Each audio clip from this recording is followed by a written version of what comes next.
Ever wondered if ditching the 9 to 5 for a career in real estate at Redfin could actually pay the bills, and then some? Let's break down the money side of being a Redfin agent. It's not just about closing deals. It's a mix of salary, commissions, and bonuses. Redfin agents get a base salary, offering a financial safety net that traditional agents often miss. This base can vary depending on your location and experience. Now for the exciting part, commissions. Redfin agents earn commissions on each transaction, but the structure is different from the traditional split. Expect a lower commission split compared to other brokerages, but remember that base salary provides stability.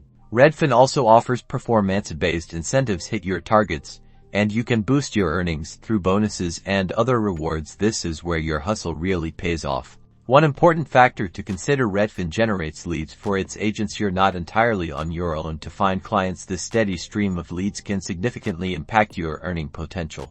In short, a Redfin agent's earnings are a blend of security and opportunity. The base salary offers a reliable income floor, while commissions and bonuses reward hard work and successful transactions. How much you make is really in your hands. So, is Redfin the right move for you? Dig deeper, research your local market, and consider your work style. Don't forget to like and subscribe for more real estate career insights.